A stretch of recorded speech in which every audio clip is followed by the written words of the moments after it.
Cher Joël, Monsieur le Président, je suis très heureux. Moi, je vais m'asseoir peut-être parce que j'ai un peu couru. Voilà, je suis très heureux. Je voudrais remercier Joël Mergui, le président du Consoir de Paris, qui fut président du Consoir central. Et je voudrais dire que le premier, ça c'est quand même, je voudrais lui rendre hommage, le premier qui a senti la problématique il y a déjà quelques années, alors qu'il présidait déjà le Consoir de Paris, il n'était pas encore au Consoir central. Donc le premier qui a fait appel à moi, bien c'est lui. Et je me rappelle, hein, cher Joël, dans le bureau de Nicolas Sarkozy, ministre de l'Intérieur. Voilà, ça commençait déjà. Alors le problème n'était pas si aigu qu'il est aujourd'hui, mais Joël avait senti déjà que un problème allait se poindre à l'horizon. Et c'est comme ça que j'étais finalement mis en selle pour défendre l'abattage rituel, la shrita, pour le consistoire, mais aussi maintenant pour différents consoirs européens, notamment le consoir de Belgique. Je voudrais saluer le grand rabbin Guggenheim, je sais pas, il est encore là, monsieur le grand rabbin de Paris, qui fut mon maître à l'école rabbinique. C'est lui qui m'a octroyé mon diplôme, donc ça, c'est quelque chose quand même qu'on se rappelle. C'est lui qui m'a accueilli avec le grand rabbin Emmanuel Chouchana, qui était à l'époque directeur Zecher Tzadik Livracha, et qui m'ont invité et incité, j'allais dire, à épouser la carrière rabbinique après avoir terminé les études de docteur vétérinaire. Voilà, alors ça c'est juste pour la présentation. Bon, je suis grand rabbin, je suis vétérinaire, je suis membre de l'Académie vétérinaire de France, ce qui peut aider parfois, ça permet d'avoir des contacts. Et en fait, la problématique aujourd'hui de la shrita, de l'abattage rituel, est beaucoup plus dure, beaucoup plus aiguë qu'elle ne pouvait l'être il y a quelques années. Le grand rabbin de Paris vous a expliqué ce qu'est la shrita, donc je ne vais pas revenir sur la technique de la shrita, mais grosso modo, la problématique est la suivante. Notre abattage rituel, notre shrita, on dira un petit mot des musulmans après, parce qu'il y a un impact politique, mais notre shrita nécessite le fait de couper, donc de trancher la gorge de l'animal, d'animal cachère bien sûr, et de provoquer par cela la rupture de la trachéose artère, de l'œsophage, mais surtout des deux carotides, ce qui provoque une hémorragie massive. Voilà. Et donc, a priori, cette hémorragie massive, tout le monde m'entend là-bas? C'est bon? Ouais, voilà. Super. Cette hémorragie massive, elle entraîne une perte de connaissance. Si le cerveau n'est plus alimenté en sang, les neurones sont mis hors jeu et, bien sûr, l'animal perd connaissance et il perd connaissance rapidement. Donc voilà la technique de la shrita. On a fait cela depuis des siècles. Et d'ailleurs, la préoccupation que le judaïsme a pour le bien-être animal, ce qu'on appelle tsar balei chayim, est une préoccupation extrêmement ancienne. D'ailleurs, ceux qui étudient le Daf Yomi, je ne sais pas si parmi vous, il y en a qui étudient la page de Talmud tous les jours, le Daf Yomi d'aujourd'hui, on est la Meudbet, dans Baba Metzia, nous parle de tsar balei chayim. La discussion, c'est de savoir si c'est un ordre de la Torah ou si c'est un ordre des rabbins, mais en tout cas, il y a une préoccupation qui est ancestrale, j'allais dire, par rapport au bien-être animal, et la shrita entre dans cette préoccupation. C'est une façon de donner la mort qui est une façon la moins douloureuse possible. Alors tout ça, c'est très bien. On était assis, j'allais dire, sur nos certitudes, et voilà que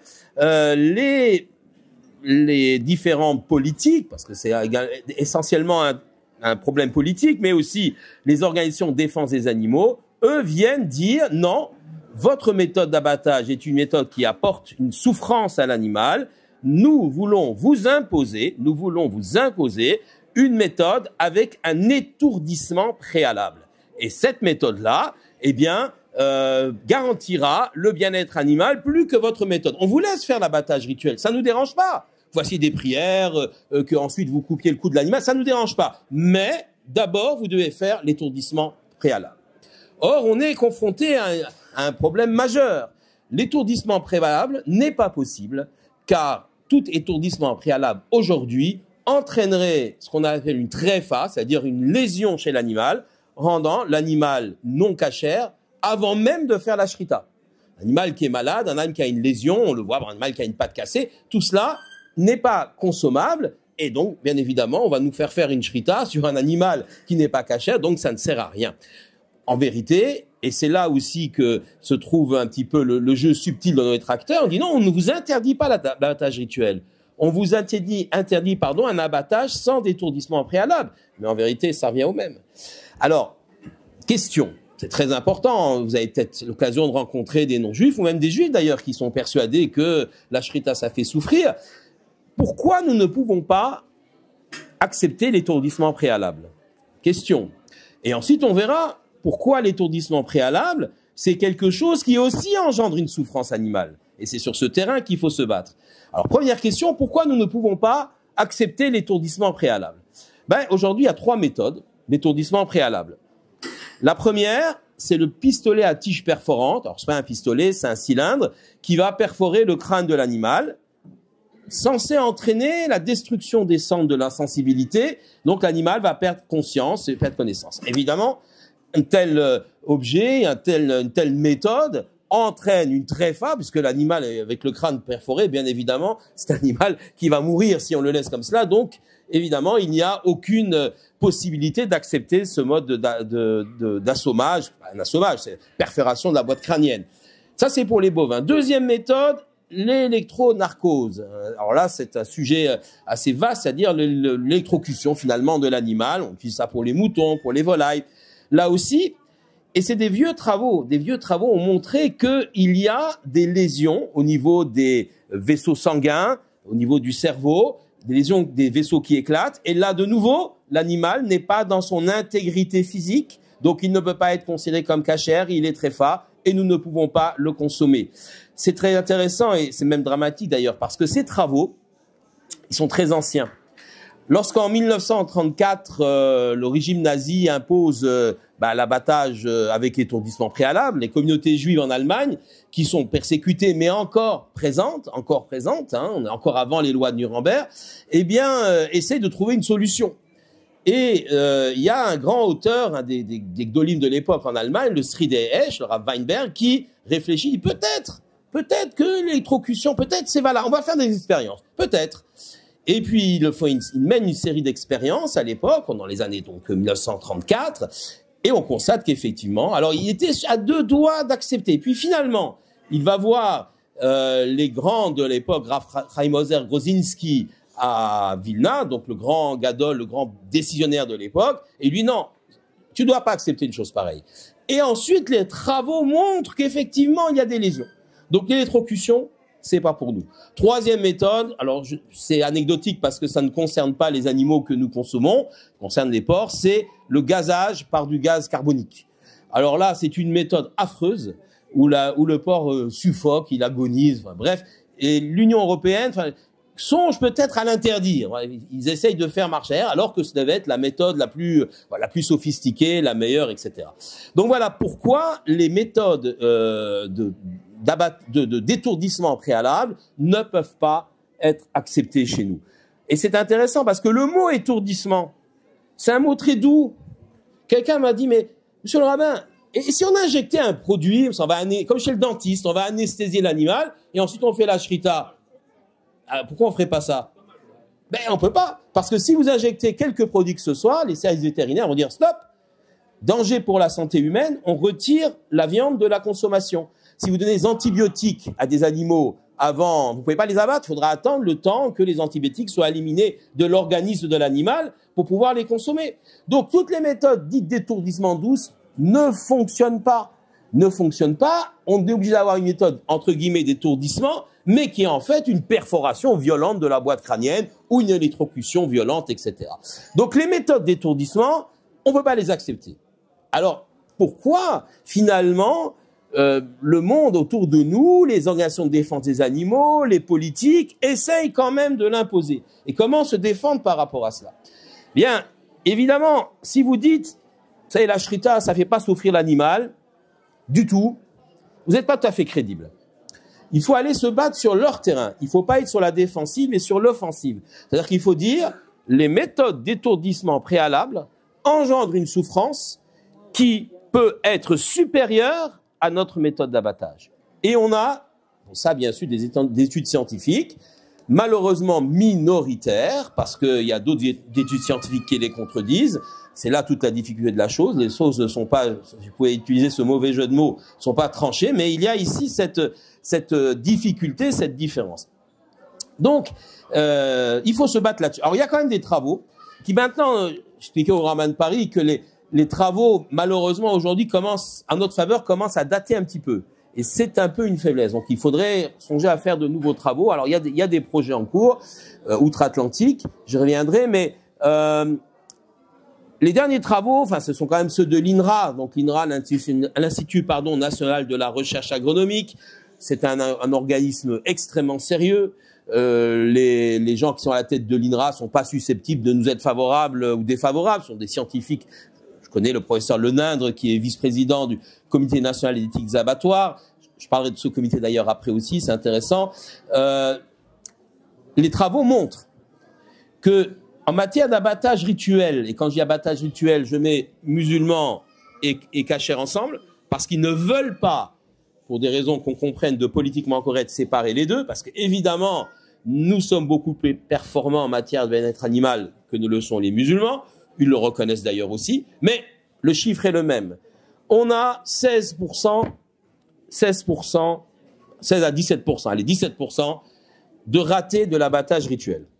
Ça veut dire que l'animal, au lieu de perdre conscience, comment on évalue la souffrance, on ne peut pas l'évaluer, on évalue la perte de conscience. L'animal perd conscience, au lieu de perdre conscience en 10 secondes, 15 secondes, ce qui est normal, eh bien, il perd conscience en 1 minute, 2 minutes. Donc, c'est à 17% de ratés de l'abattage rituel. Pourquoi? L'hémorragie s'est pas faite comme il fallait. C'est pas toujours la faute du shochet. Ça peut être un shochet qui est malhabile, mais c'est assez rare. Il y a une rétractation de l'artère. Il y a toutes sortes de causes. Bon, on va dire qu'il y a 17% d'animaux qui vont souffrir pour l'abattage rituel juif et musulman, tout venant. D'accord? Si on prenait que l'abattage rituel chez nous, que la shrita, ce chiffre serait divisé par 2, voire par 3. Mais dans l'abattage conventionnel, écoutez bien, pistolet à tige perforante, taux d'échec, ça veut dire l'animal, on lui perfore le crâne, mais il est complètement conscient. Il continue la chaîne, on lui coupe le cou, et alors évidemment avec tout le temps, nous c'est un coup, lui c'est double peine. Donc il souffle, premier coup il souffle le pistolet dans la pointe métallique dans le cerveau, ensuite il attend le temps qu'on lui tranche la gorge pour qu'il meure plus vite. Ça, c'est 16% d'échecs.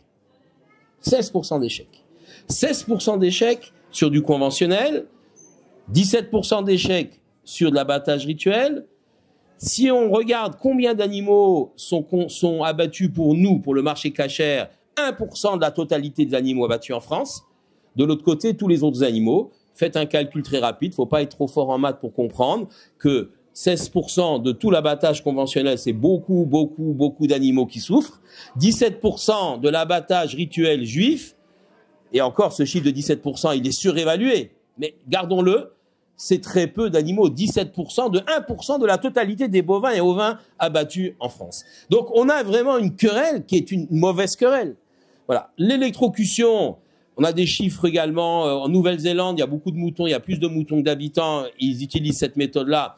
Ça va de 10% à 50% d'échecs. Bon, quant au gaz, ça ne nous concerne pas, mais là, tout le monde dit que c'est une méthode catastrophique. Donc voilà un petit peu la réalité des choses. Oui, allez-y. Scientifiquement, comment on peut calculer la souffrance d'un animal? Alors, très bonne question. On ne peut pas, alors c'était la question effectivement, on ne peut pas évaluer la souffrance d'un animal. Ce qu'on va évaluer, c'est l'état de conscience d'un animal. C'est-à-dire, est-ce qu'il est conscient ou inconscient? On fait une corrélation, comme s'il est inconscient, s'il rentre dans un état d'inconscience, alors l'animal, eh bien, peut considérer que sa souffrance est diminuée, voire elle disparaît. Ça, on sait évaluer. Soit par des électroencéphalogrammes, bon, c'est à l'abattoir, on peut pas trop faire, mais disons en laboratoire, soit par des signes de conscience qui ont été évalués. Il y en a un qui s'appelle le réflexe à la menace. Les gens qui vont dans les abattoirs connaissent bien ça, c'est-à-dire il suffit de vous approchez votre poing du veau là qui vient d'avoir la shrita. Si il cligne de l'œil, c'est qu'il est encore conscient. S'il ne cligne pas, c'est qu'il n'est plus conscient. Le problème, c'est qu'il existe un deuxième, on reste dans les détails, mais c'est intéressant, un deuxième signe de conscience, beaucoup plus tardif, ce qu'on appelle le réflexe cornéen. Cette fois-ci, au lieu d'approcher le poing, on touche l'œil. Et là, si l'animal cligne de l'œil, il est encore conscient. S'il ne cligne plus de l'œil, il n'est plus conscient. Sauf que le premier, il disparaît très tôt après la shrita. Et ça, c'est un bon critère pour nous. Mais le deuxième, il disparaît plus tardivement après la shrita. Mauvais critère pour nous, mais critère qu'utilisent nos détracteurs. Et c'est là où est toute la querelle des spécialistes. Vous comprenez la querelle des scientifiques. Donc ça, c'est difficile. Il faut se battre là-dessus. Et allez-y. Attendez. Si vos arguments sont si évidents et que la souffrance animale est plus forte, et peut être plus forte avec l'étourdissement préalable, est-ce que finalement, vous ne juriez pas la sincérité de nos opposants qui seraient parfois pour d'autres raisons en réalité que... Bien sûr, évidemment.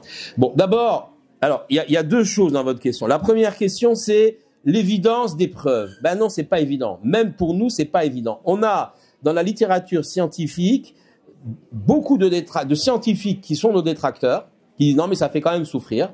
Alors, on va expliquer pourquoi, il y a des raisons anatomiques à cela.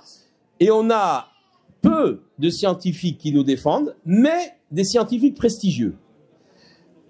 En Europe, ils sont pratiquement tous contre nous, et sauf l'INRA qui a sorti, alors c'est français, on est cocorico, c'est bien, donc qui a sorti quelque chose d'assez objectif.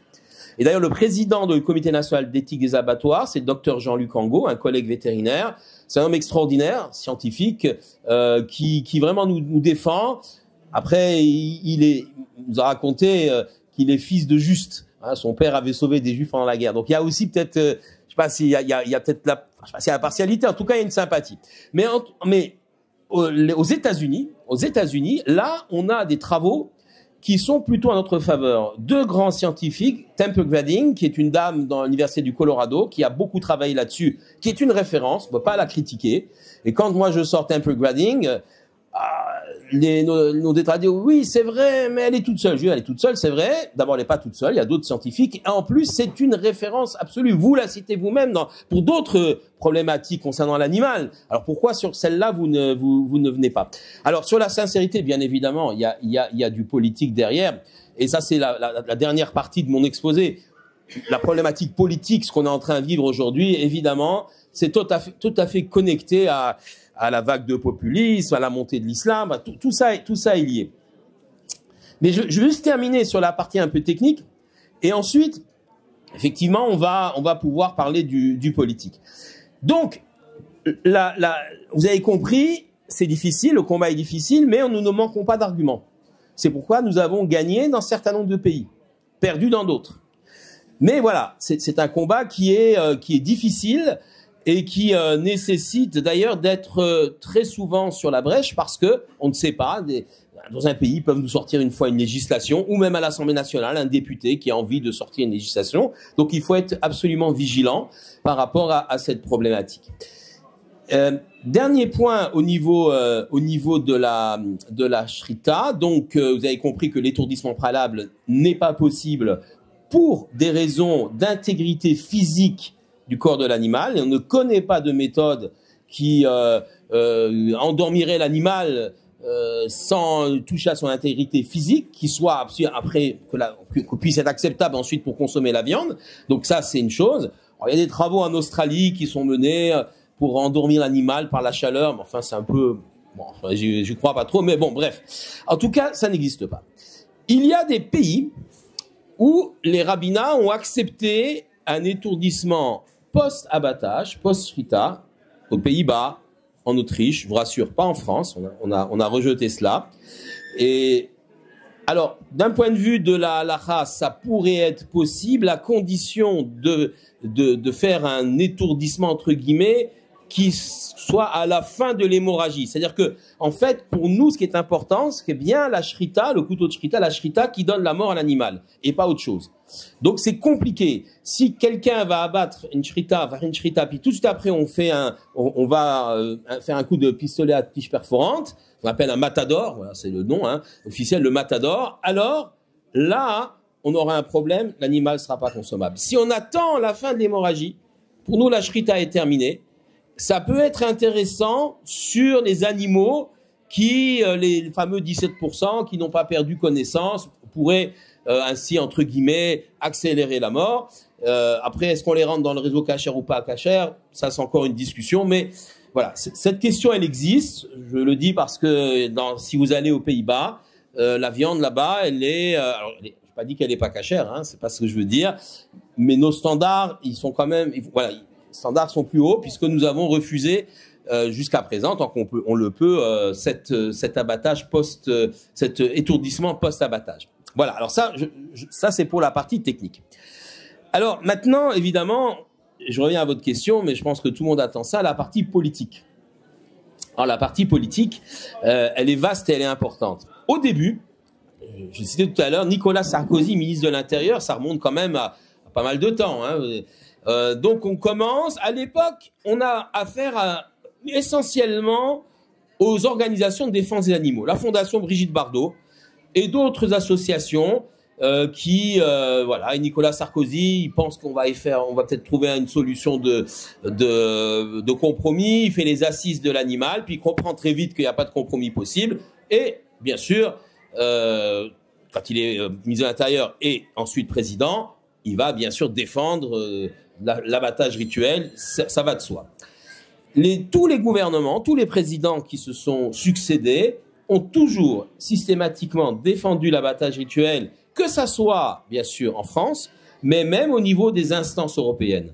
Donc là, nous avons une grande chance, c'est que les gouvernements français, quelle que soit leur couleur, ont toujours compris et ont toujours défendu l'abattage rituel sans faille, allant même contre des décisions pesant sur les décisions du Conseil des ministres au niveau européen, au Parlement européen, etc. Donc, ça, c'est une grande chance.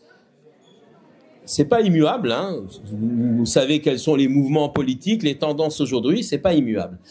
Au niveau français, donc, on est assez protégé, il faut le dire, avec quand même des petits soucis au niveau des abattoirs, quand on a des jeunes vétérinaires zélés qui sont pas toujours au courant des travaux scientifiques et qui font de la cause animale une cause. Alors ça peuvent nous casser les pieds, ils peuvent nous embêter. Je suis déjà intervenu dans certains abattoirs. Ce Krief, ça vous est arrivé, voilà. Donc il faut expliquer, faire de la pédagogie. Au niveau des instances des services vétérinaires, donc au plus haut niveau, ça va. On a des gens qui sont quand on est informé au niveau scientifique, on sait très bien que les choses sont pas aussi simples. C'est pas l'abattage qui fait souffrir et le reste qui fait pas souffrir. Donc c'est beaucoup plus nuancé. Donc on a des gens qui sont posés, pragmatiques. Mais au niveau du terrain, c'est pas toujours évident. Donc il y a cette difficulté là qui peut notamment encore une fois sur ces fameux animaux qui perdent conscience tardivement. C'est une minorité, mais on nous pointe du doigt et puis on peut filmer ça.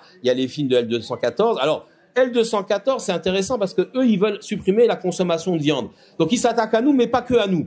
Donc en général, les films qui montrent, c'est très rare qu'il y ait de la shrita. Il peut y avoir du halal, mais c'est assez rare. C'est assez rare. Hein? Oui, ou les cochons, etc. Oui, c'est assez rare. Alors, la problématique aujourd'hui, après les organisations de défense des animaux, bien sûr, c'est une problématique qui est politique.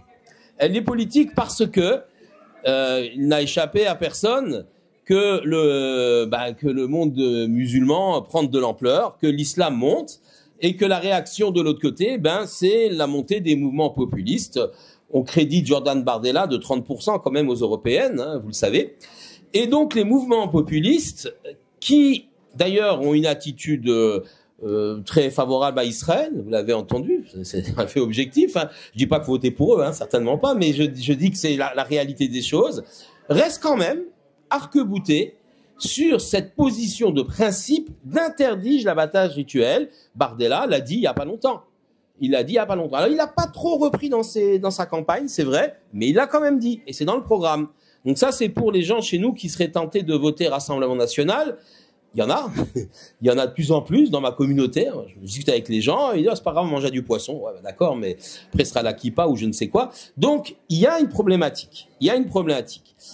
Et évidemment, cette problématique, elle va s'étendre dans toute l'Europe. Et nous sommes quelque part un dégât collatéral de la montée de l'islam et de la réaction politique face à cet islam. C'est pour ça que le problème de la shrita, il est beaucoup plus aigu aujourd'hui qu'il n'y était il y a 10 ou 15 ans. Parce qu'encore une fois, l'abattage, la shrita en France, c'est 1%. En Europe, c'est encore moins, parce que la France est la plus grande communauté d'Europe. En Grande-Bretagne, il y a beaucoup d'abattage. Ailleurs, en Pologne, il y a beaucoup d'abattage. Mais ailleurs, il n'y a pas grand-chose. Pas que c'est interdit, mais il y a, pas des petites communautés. Donc, c'est très peu.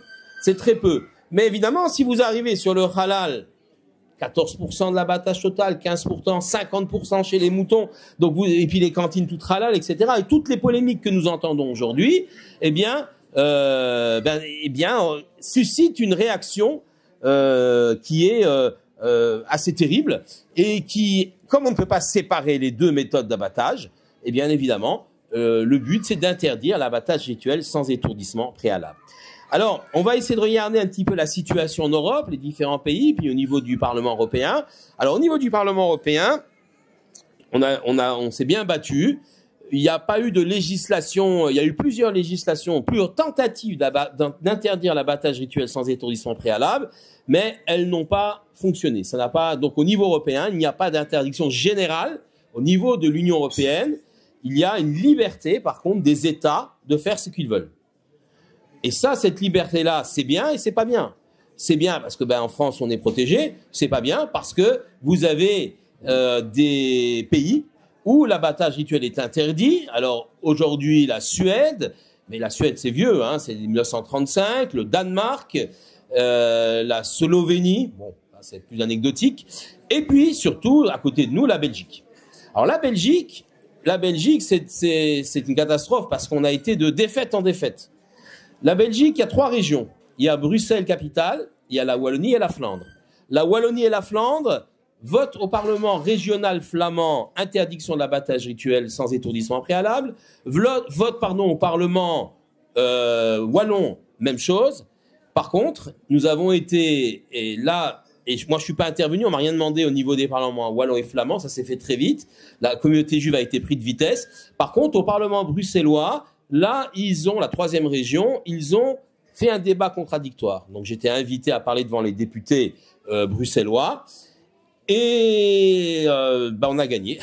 Alors, il n'y a pas que nous, il y avait les musulmans aussi. Donc, on peut dire aussi que le poids des musulmans à Bruxelles compte, ça compte beaucoup. Et donc, à Bruxelles, capitale, on peut encore faire de l'abattage rituel. Mais le problème, et c'est là la situation à laquelle nous sommes aujourd'hui, qui est très délicate. Le consistoire de Belgique a fait appel, ce qui est devant la Cour constitutionnelle belge. La Cour constitutionnelle belge a passé le bébé, si je peux dire, à la Cour de justice européenne, qui a donné raison au Parlement wallon et flamand, c'est-à-dire vous avez le droit, au nom du bien-être animal, d'interdire l'abattage rituel. Le consistoire de Belgique, à ce moment-là, s'est tourné vers la Cour européenne des droits de l'homme à Strasbourg. Malheureusement, décision de la petite chambre, cette juge, vous avez le droit d'interdire l'abattage rituel aux juifs et aux musulmans d'ailleurs dans les régions wallonnes et flamandes. Cette décision est catastrophique. Catastrophique parce que c'est la Cour européenne des droits de l'homme, ça peut donner des idées à d'autres États et ça montre aussi que le combat dans des cours et dans des instances juridiques n'est peut-être pas le meilleur combat à mener. C'est ce que je dis à nos amis belges. Le combat, il est d'abord politique, au niveau des partis politiques, dans chaque pays, au niveau des pouvoirs exécutifs et législatifs, pas au niveau des cours. Aujourd'hui, la question est de savoir si il y a un recours, le consistoire de Belgique et les organisations musulmanes font un recours auprès de la grande chambre, 17 juges de Strasbourg. Le problème, le consistoire de Belgique souhaiterait peut-être arrêter, mais les musulmans ont dit, nous on y va. Alors est-ce qu'il faut les laisser aller seuls, sachant que les chances de réussite ou de renverser la décision sont quasi nulles, 1%. Voilà. Alors oui. Comment font les Anversois? Alors, l'idée est la suivante, c'est que les parlements ont interdit l'abattage rituel sans étourdissement préalable, mais n'ont pas interdit l'importation de viande cachère. Pourquoi?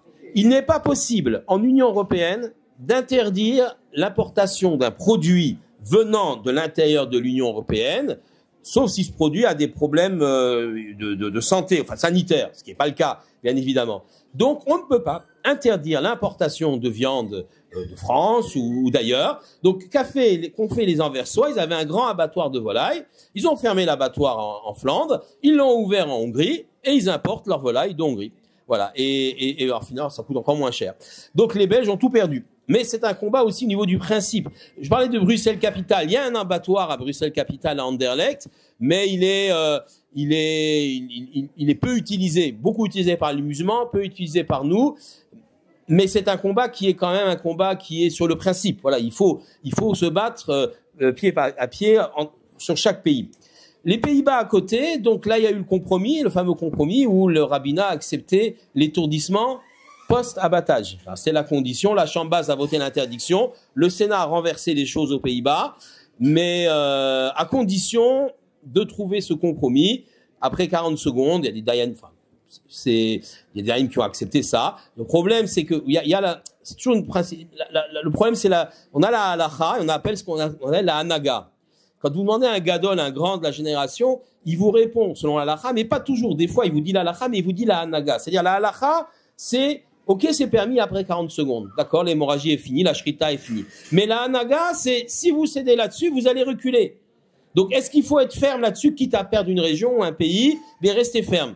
C'est une vraie question. Donc, aux Pays-Bas, ils ont accepté ce compromis. Dans d'autres pays, on a une situation. Alors la Pologne, c'est important. Une très grosse shrita en Pologne avec beaucoup d'exportations, alors vers la France, hein, concurrent direct de notre shrita ici, mais aussi vers Israël. Et là-bas, la Pologne a interdit l'abattage rituel il y a une dizaine d'années, 7-8 ans. Mais là-bas, c'est assez amusant parce que le parti au pouvoir, à l'époque, maintenant, ils ont changé. On a un parti plus favorable maintenant. Donald Tusk est plus favorable. Mais à l'époque, on avait Kaczynski. Donc, c'était des cathos des Polonais bien ancrés dans la terre, bien, tu vois ce que je veux dire, comme ça, qui sont pas forcément sympathisants. Eh bien, les électeurs de ce parti avait critiqué le gouvernement en disant vous nous enlevez notre parnassa. Nous on abat, on exporte, etc. Donc le gouvernement a fait marche arrière. Et la shrita est totalement libre en Pologne. Elle est libre dans la quasi-totalité des pays de l'Est, Roumanie, Bulgarie, etc., de l'Union européenne. Donc évidemment, si on nous interdit en Europe occidentale, on pourra toujours importer. Mais bon, c'est quand même moins bien. Donc en France, oui. Ah ben la Suisse, 1894, l'interdiction de l'abattage rituel pour embêter les Juifs qui venaient d'Alsace, qui voulaient pas devenir allemands, qui rentraient, les Juifs du Haut-Rhin qui rentraient en Suisse, on dit qu'on ne veut pas vous interdire de rentrer, on n'est pas raciste, mais on vous interdit de faire l'abattage rituel. Donc ça, c'est la situation en Suisse, ça n'a jamais bougé. Voilà, donc la situation aujourd'hui en Europe. Donc vous savez que les instances juridiques sont pas pour nous. Et les instances, les instances politiques européennes, il va falloir se battre. Donc vraiment, il faut se battre pied à pied. Aujourd'hui, la question est, on a les élections européennes en vue, qui sont des élections importantes. Faut pas croire que c'est comme ça, juste nos élections importantes. Il faut faire du lobbying, il faut parler avec les uns et les autres, et il faut porter nos idées de façon à ce que ça ne devienne pas un thème de campagne. Ça ne l'est pas encore Bardella l'a dit, mais bon, il n'est pas revenu dessus. En plus, ils n'ont pas besoin de ça pour arriver à 30%. Ils arrivent tout seuls sans ça. Donc, c'est une vraie question. Voilà. La question aussi, est-ce qu'il faut discuter avec eux? Ça, je réponds pas. Mais c'est une question. Voilà. Oui. Est-ce que les musulmans pourraient accepter l'étourdissement? Alors, certains, oui. Alors, il faut savoir que dans le monde musulman, il y a une profonde division. Et il y en a qui n'acceptent pas. En France, par exemple, la mosquée de Lyon. Et il y en a qui l'acceptent, la mosquée de Paris. Donc, c'est pas des alliés très fiables. Enfin, ça n'a jamais été des alliés très fiables, d'ailleurs. Allez, madame. Oui.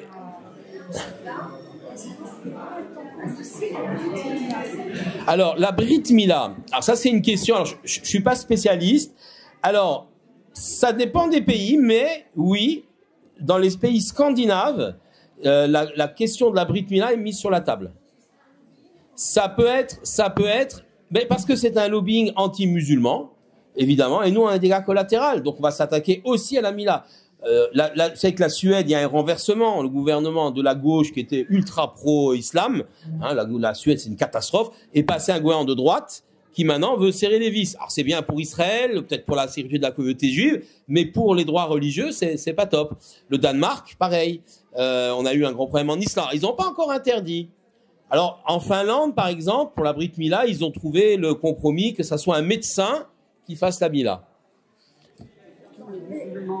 Attendez, madame, alors allez-y, madame, et puis après. Est-ce qu'on peut démontrer que notre point de vue à nous fait moins mal à la bête. Oui, alors, madame demande comment on peut démontrer que notre point de vue est meilleur d'un point de vue scientifique. Alors, j'ai répondu, on peut le démontrer, mais c'est pas à 100%. Ça veut dire que en face de vous, vous avez des gens qui ont aussi beaucoup d'argent. Les organisations de défense des animaux ont beaucoup d'argent. Ils font de la recherche. Ils commentent. Regardez, je donne un exemple. Il y a une scientifique néerlandaise qui travaille en France, à l'Hydra, dans le sud de la France, à Clermont-Ferrand. Il y a un grand centre de recherche. Elle s'appelle madame Claudia Terlouw.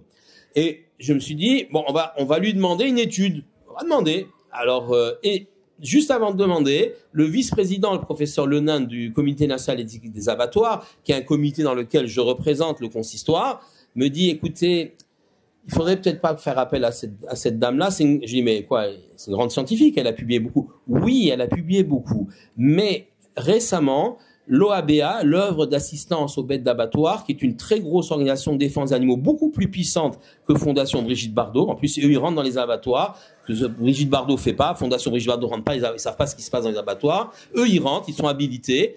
Ils ont payé cette dame-là pour faire une étude. Donc, elle est payée par eux. Donc, alors l'étude, elle peut être rigoureuse, mais moi, chez moi, ça a des chorades, c'est payé. Donc, non, mais ça veut dire que elle n'est pas si fiable que ça. Voilà. Pas neutre. Madame. Non, je voulais dire que la plupart des musulmans mangent cachère, alors que nous, on n'a pas le droit de manger cachère, à défaut de halal. J'ai toujours entendu dire ça. Alors, c'était vrai, ça l'est moins. Alors, oui, parce que moi, je suis pas spécialiste, faudrait demander à un imam, je suis pas spécialiste de l'islam. C'est vrai que quand il n'y avait pas de halal, pour eux, manger une viande cachère, c'est tout à fait halal, il n'y a pas de problème. Pour nous, non, parce qu'il faut un shochet et notre shrita n'a rien à voir avec leur abattage qui est beaucoup plus approximatif. Bon, mais aujourd'hui, de moins en moins, parce que ça rapporte de l'argent. Et donc, les responsables halal disent non, on n'allait pas, faut pas aller acheter cachère, hein, il faut acheter chez nous. Et il y a le problème politique quand même, les tensions aujourd'hui. Les chrétiens mangent halal. Oui, c'est Ils n'ont pas le choix. parce que vous avez parfois des abattages, des endroits où il y a. Quel serait l'impact d'une interdiction totale d'abattage rituel? Quel serait l'impact pour le consistoire? Parce que j'ai entendu dire que ça représentait à peu près 40% du budget du consistoire. Alors ça, il faudrait demander à Joël Mergui, je peux pas répondre à sa place, mais l'impact financier, mais c'est sûr que ça serait pas bien du tout. Parce que d'une part, on n'aurait plus de viande cachère, il faudrait importer, mais on est donc dépendant. On n'est plus autonome, vous vous rendez compte, il faut importer. Alors on pourrait envoyer des shochatim en Bulgarie, en Roumanie, en Pologne, ça, on pourrait faire ça. En Argentine, c'est plus compliqué. Et c'est pas l'Union européenne. Rien n'interdit l'Union européenne de mettre des taxes sur des... C'est possible. Bon, il y a les accords, etc. Mais vaut mieux dans l'Union européenne. Donc ça serait, très problématique d'un point de vue pratique, point de vue financier pour consistoire, bien évidemment, le consistoire central, le consistoire de Paris, bien évidemment, et tous les consistoires. Ça serait très problématique pour avoir de la viande cachère dont le prix s'envolerait. Et ça serait, de toute façon, au niveau des libertés religieuses, extrêmement problématique. Ça veut dire que vous n'êtes plus les bienvenus, vous les juifs en France. Ça veut dire ça. Il faut dire les choses comme elles sont. Alors vous allez me dire, en Suisse, les juifs continuent à rester. Bon oui, ils continuent à rester, ok. Et en Belgique aussi, oui. Mais c'est quand même, si vous voulez, que en Wallonie, il n'y a pas beaucoup de juifs. Bon, ok, ils ont perdu, il n'y a pas de juifs, très peu. C'est-à-dire, Wallonie, c'est la Belgique francophone sans la Bruxelles. Bon. À Liège, à Arlon, il n'y a pas beaucoup de juifs, donc, ok. Mais à Anvers, quand même. Ils n'ont pas été capables de peser sur les instances politiques de leur région. C'est quand même fort. Ça veut dire que politiquement, ils pèsent rien du tout. Heureusement, encore, nous pesons un peu, nous, politiquement, non pas par notre nombre, mais par le travail qu'on fait, les relations, etc., qu'on a avec les politiques. Demain, je ne sais pas comment ça sera. Voilà. Monsieur. Vous avez dit qu'il fallait être offensif sur plusieurs fronts. Oui. Il y a le front de l'animal, mais on entend parler même de viande végétale. Alors c'est un autre sujet, mais c'est un sujet très intéressant. Alors, c'est très bien que vous évoquiez ce sujet. Alors, je vais le garder pour... je vais en parler, je ne vais pas me dérober, mais on va peut-être rester juste sur le sujet abattage, politique, etc., shrita, et après je reviens sur votre sujet. Ça, c'est passionnant. C'est passionnant comme sujet. Est-ce que le gaz hilarant a été essayé? Mais vous ne pouvez pas utiliser un gaz, à part le CO2, qui est un gaz produit par l'homme naturellement, donc on peut asphyxier les animaux au CO2, mais c'est horrible, il suffoque, c'est horrible. Mais si vous mettez un gaz, quel qu'il soit pas un gaz naturel, c'est comme si vous injectez un produit, vous pouvez plus manger la viande. Les services vétérinaires saisissent la viande, et ils ont raison, il y a un danger pour la santé humaine. Mais c'est ça, de ça on parle. Mais comment voulez-vous l'endormir? Vous voulez, par hypnose? Ouais, on peut essayer, M. Kriev. On va être un hypnotiseur. Non, alors, il y a... Monsieur Kriev, allez-y. Alors, le matassom, et moi j'ai fait des expérimentations dans un abattoir à Coutances. Le matassom, c'est une machine qui tape sur la tête de l'animal, qui l'assomme, voilà, matassom, mais qui ne le perfore pas. Alors, c'est pas admis dans les méthodes d'étourdissement conventionnelles. Pourquoi? Parce qu'ils disent que l'animal n'est pas assez bien étourdi. Bon, ça, c'est la première chose. Deuxièmement, et ça, on a ouvert tous les crânes, il y a un traumatisme crânien et il y a même une fracture du crâne. Donc, c'est mort pour nous. Ça pourrait être envisagé dans les pays où on a obligé à faire un étourdissement après abattage rituel. Voilà, le matassom, parce qu'il n'est pas mortel, c'est-à-dire l'animal a un traumatisme crânien, mais bon, il y a un traumatisme crânien, et il y a une fracture du crâne. Pas tous, mais sans on a une fracture du crâne, on le voit, on ouvre les crânes à l'intérieur. Mais ça pourrait être, effectivement, c'est dans ce cadre-là que j'ai été, moi, donc, expérimenter le matassom, qui pourrait être utilisé dans des endroits où, effectivement, on a imposé l'étourdissement après abattage. Donc, ça provoque pas la mort de l'animal, ça pourrait être toléré par les dayanim, les rabbanim. Après, c'est une décision qui ne m'appartient pas. Il y a des dayanim qui font des shéot et tchouvot. Vous avez compris, moi, je me contente de l'aspect vétérinaire et technique. Mais c'est vrai que le matassom, c'est une piste après, post. Oui. J'arrive pas à comprendre que dans la méthode Aref, lorsqu'on fait du pistolet, pour un être humain, il va mourir. Oui, il va mourir, mais pas instantanément. C'est ça le problème. C'est-à-dire que pourquoi ça en fait ça va engendrer une souffrance? Mais parce que le stylet, la pointe qui pénètre le crâne, voilà. Si elle touche les centres de la sensibilité, ok, l'animal va tomber, il va perdre connaissance. Mais s'il dévie de 1 millimètre, ça a été prouvé, ça dévie comme ça, et à l'abattoir où il y a une cadence, eh ben l'animal il est encore conscient, moitié conscient, etc. Voilà, donc c'est pas efficace à 100%, ça l'est à 80%. Voilà. Oui. Représente à peu près 95%. Alors, 80% de quoi? Toute la shrita représente 95% en France. Non. Elle est halal. Alors, halal, je sais pas. La shrita, c'est 1% de l'abattage des bovins ovins en France. C'est très peu. Le halal, 14-15% pour les bovins, 50% pour les ovins. Voilà, un petit peu. Ah ben, s'ils interdisent ça, c'est une catastrophe. Alors, c'est une catastrophe pour les non-juifs, c'est-à-dire pas seulement pour nous, mais c'est une catastrophe économique pour les éleveurs. Les éleveurs sont pas d'accord. Pour les abattoirs, tout le monde est contre. La filière bovine, et ce sont des alliés, la filière bovine est contre, bien évidemment. Et quand on va parler avec les politiques, la filière bovine, elle vient derrière en disant, on veut pas, c'est pour nous, c'est important, c'est un marché important. Donc, on pèse. Et oui.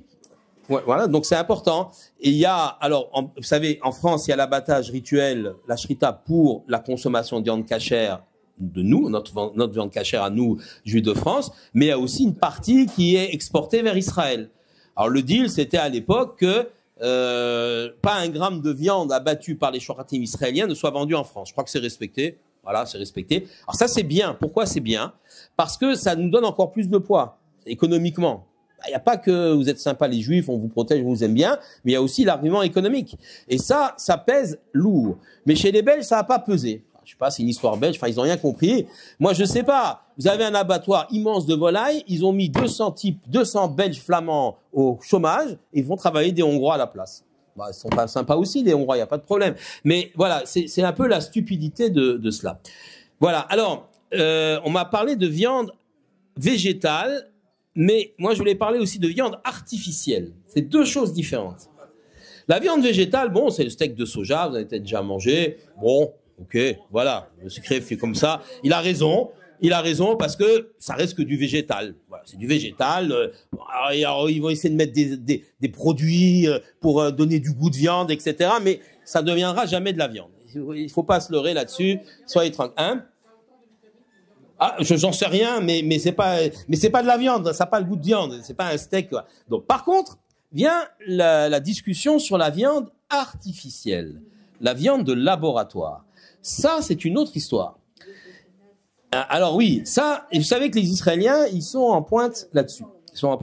Alors c'est passionnant parce qu'elle est cachère, pas cachère, etc. Donc toute une discussion. Donc j'ai présenté un petit exposé sans prétention dans un congrès rabbinique. Je me suis appuyé sur des rabbinim qui avaient étudié la question de façon beaucoup plus forte. D'abord, il y a peu de rabbinim aujourd'hui qui ont statué sur cette viande artificielle, parce que c'est nouveau, tout simplement. Il y en a deux, Dayan Rav Osher Weiss, grand Dayan en Israël, et l'autre, c'est le grand rabbin d'Israël, Rav David Lau. Donc, tous les deux ont écrit une chose. Alors, il y en a peut-être d'autres aux États-Unis, j'ai pas tout lu, mais voilà les deux sur lesquels je me suis appuyé. Pour faire de la viande artificielle, qui est d'ailleurs pas si artificielle que ça, et il faut donc d'abord prélever des cellules musculaires. Alors, on va prélever des cellules musculaires sur un animal qu'on va développer en culture, voilà, et on va fabriquer un steak. Alors, pour l'instant, le steak, il vaut genre 100 000 €, pour l'instant, parce que c'est expérimental. Mais avec les années, c'est comme, je sais pas, les écrans plats ou j'en sais rien, ça va se démocratiser. Voilà. Donc, est-ce que cette viande artificielle est cachère, d'où elle vient, etc. Alors, il y a un premier principe, c'est que tout ce qui vient d'un animal cachère est cachère, tout ce qui vient d'un animal non cachère est pas cachère. Donc, si je préviens des cellules de porc, et je cultive de la viande de porc, même si vous dites, ah, mais on voit pas, on a pris, c'est microscopique, ça marche pas. Vous êtes d'accord avec moi? Bon. OK. Deuxième point, est-ce que je dois prélever des cellules sur un animal vivant, sur un animal abattu rituellement, avec la shrita, ou un animal abattu de façon conventionnelle? Après tout, c'est que quelques cellules. Eh oui, c'est une question. Réponse, alors, si vous prélevez sur un animal vivant, on va se confronter à un problème d'éthique. Non, on prélève quelques muscles. Halachique. Non, pas de Tsarba Lechaim. L'animal, il souffre pas beaucoup. Vous prenez quelques cellules. Ouais, il va être un petit peu, on prend quelques cellules. C'est pas. Non, Ever Minachai. Prélèvement d'un membre d'un animal vivant. Ah oui, non, c'est pas un clone. On prélève des cellules musculaires et on les développe. Donc il y a un problème, prélevé sur un animal vivant, ça peut poser problème. Il y a des rabbins qui disent c'est pas un problème parce que c'est genre on coupe pas une pape de l'animal, on prend quelques cellules musculaires, l'animal se régénère, donc c'est pas vraiment Ever Minachai. Vous savez que c'est une des 7 lois de Noé, de Noach, hein, l'interdiction de prélever un membre d'un animal vivant. Donc, ok, il y en a des rabbins qui disent non, c'est pas ça. Et d'autres qui disent si, il y a quand même un problème. Donc la meilleure méthode, c'est de prendre sur un animal à laquelle on a fait la shrita, on prélève les cellules musculaires et on les développe. Donc, il suffirait finalement d'avoir, je sais pas, une shrita d'un bœuf charolais, d'une limousine, de toutes les races, comme ça on pourrait choisir, et on développera donc la culture musculaire. Cette viande à l'arrivée, c'est un vrai steak. Alors après, écoutez, c'est pas non plus la côte de veau avec l'os.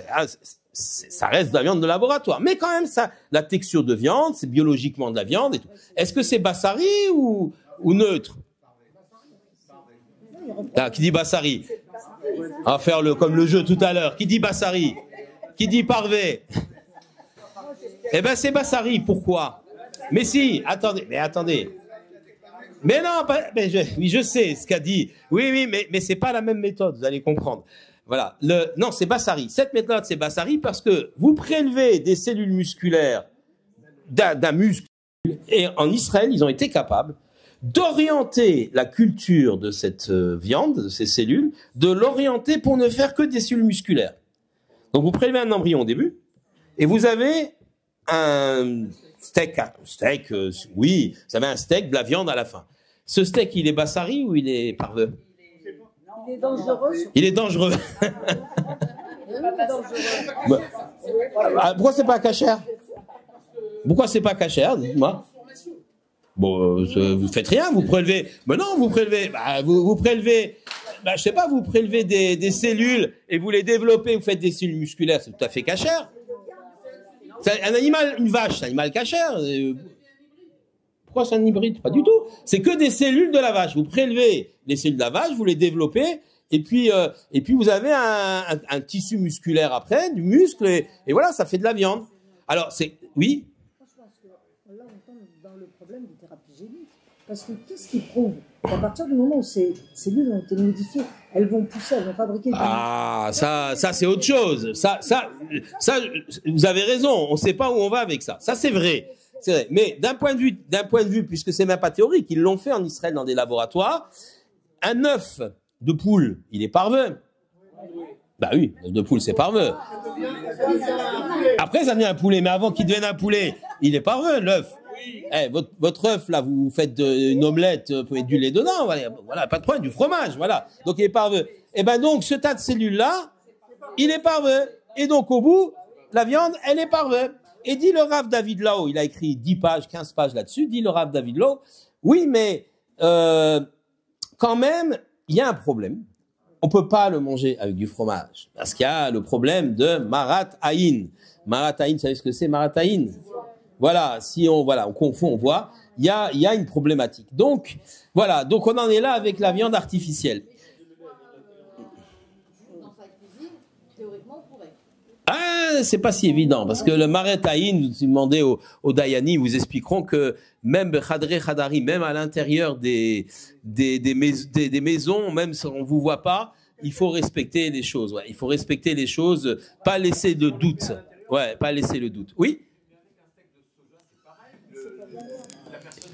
Non, parce que le steak de soja, franchement, c'est pas de la viande.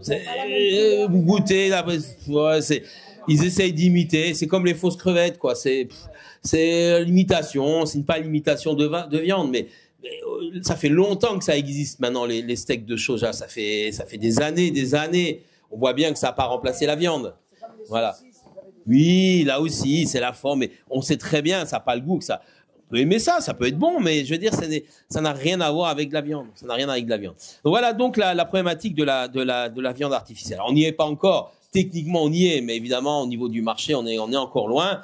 Donc, on continuera à manger de la viande et on continuera à défendre la shrita, l'abattage rituel. Voilà. Alors, je ne sais pas si vous avez d'autres questions. Alors, oui? Quels sont les rapports avec les patrons d'islam qui sont juifs? Il y en a un qui s'appelle Hebron. Je sais pas. Franchement, là, voilà. Islam, ouais. Moi, en tout cas, j'ai pas de contact. J'ai contact avec les imams dans le cadre, donc effectivement, alors le Comité national d'éthique des abattoirs, c'est un comité mis en place par le gouvernement à la suite des scandales d'L214, dans lequel c'est très bien parce que ça permet de tempérer un petit peu l'ardeur des organisations de défense des animaux. Il n'est pas politisé. Il y a des scientifiques, il y a les musulmans, il y a nous, et ça permet au gouvernement de sentir la température aussi. C'est très intéressant. Hein, c'est un peu une chambre d'amortissement avant que ça aille au Parlement, etc. Alors au Parlement, on a eu des tentatives d'interdiction de l'abattage rituel. Moi, je suis allé voir 2 députés qui ont essayé. Le premier, c'était Dupont-Aignan, qui a essayé. Alors, je lui ai expliqué que ailleurs, il y a quand même pas mal de juifs, donc c'est dommage de se mettre à dos les juifs, donc il a retiré. Et l'autre, c'est une dame charmante qui s'appelle Emmanuelle Ménard, l'épouse du Robert Ménard. Donc elle, très philosémite, elle, c'est simplement par manque d'information, pensant s'attaquer à l'islam, etc. Donc là aussi, je suis allé la voir dans son bureau, et puis voilà, elle a dit, bon, écoutez, pas de problème, je comprends, on enlève. Donc c'est un combat permanent. Maintenant, il faut parler aux différents députés, et le combat aujourd'hui, c'est le combat des élections européennes. Voilà. Voilà. Alors, je suis encore prêt à répondre à vos questions. J'ai écrit un petit livre. Ça vous intéresse? Ça s'appelle L'animal dans le judaïsme. Moi, je veux bien vous le dédicacer. Donc, ça, c'est un peu, ça vous intéresse. Oui, un peu un dessin humoristique. Alors, il y a un chapitre sur la shrita, mais il n'y a pas que la shrita.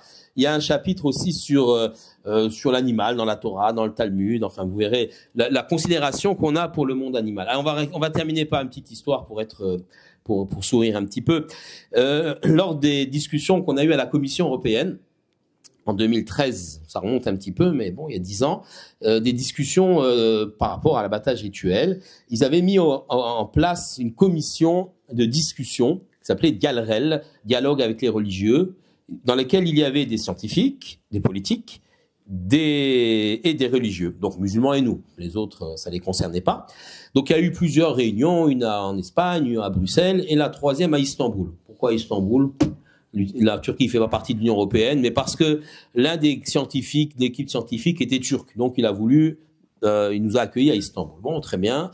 Quand vous dites scientifique, principalement des vétérinaires?